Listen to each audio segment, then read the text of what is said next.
advice to my child from the plethora of things I learned growing up. The easy, the difficult. I was just talking to my mother on the phone. I don't know how we came to discuss it. Something's happened, I guess, to another couple of young girls out in the night, because they were allowed to go out in the night because society has caused us to say that it's okay for children, for people under 18, to go out and roam around without adult supervision. Which is sad and funny in many ways, because I know a lot of big men who wouldn't go out and wander around in a small town, let alone a big city or a remote area at night by themselves once they're old enough to know the difference. But they would let their daughters go. In any case, we were talking about it and about how important it is to have a solid family unit and a parent who is willing to take the proverbial you're mean, you're cruel, you're psycho, you're obsessive about my safety hit, and just say no, because usually the child themselves, at their smallest, at their purest, at their goodest, at their most potential, at their desire to just keep going, because whatever I do tonight is not going to make any difference to me down the road, but staying here and staying safe and staying secure and continuing to have faith in myself and a good self-image will help me down the road and allow me to be here and be strong enough and confident enough to make something of myself. And we were talking about how important it is to have role models, and we talked about my father, and I miss my father, and how he always had a second sense for these things. And I was telling the story of, because very rarely did he have to tell me to not go out. I like to be at home. I may have gone to a few school dances. We were usually dropped off and picked up.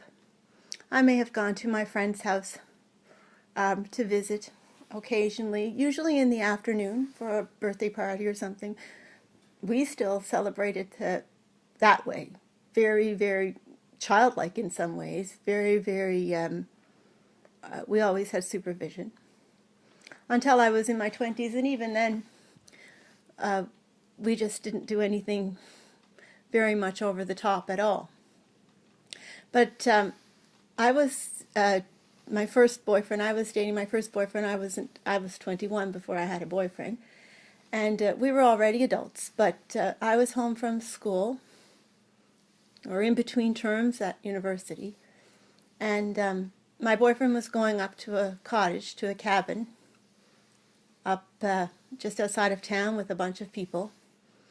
And I knew them a little bit, and I guess he knew them maybe a little bit more. But it was only going to be a bunch of young adults who would be at the cottage. And it might have been at Christmas time, actually. And my father said, you can't go. I'm going to ask you not to go anyway.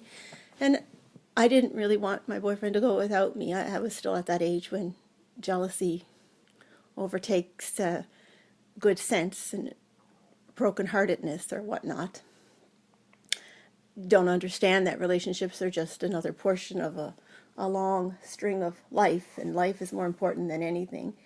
And in the end, he didn't want me to go because he explained that just things can overtake young men, young boys that they don't understand, that they haven't lived to discern and recognize and understand it. It can come over them quickly. Boys who get along ordinarily, whether they're drinking or not, can be forced to pick up a gun or any weapon and just use it against another person, another friend, because something comes over top of them, comes over them.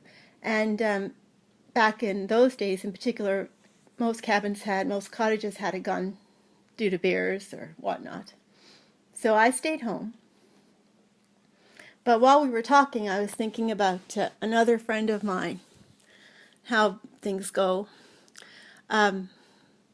We had been very good friends in junior high, you know, real-time friends, friends at school, imaginary friends kind of thing. If you dreamt you were still friends with them at other places in your dreams in the night, you could sort of hear their voice kind of thing. We had drifted apart, I guess, a little bit from passing from grade to grade, and as you pass from grade to grade, sometimes back then your friendship groups change a little bit based on who's in your class and who joins the same groups that you're in at school.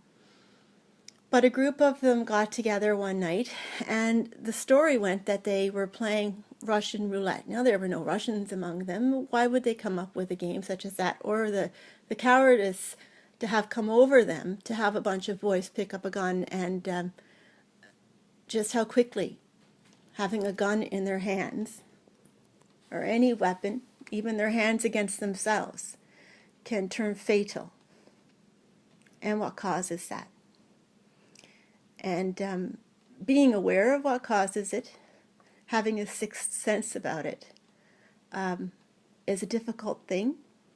Knowing that most children also have a sixth sense about what it is, and watching the people who tell us what we're allowed to believe and what we're allowed to fear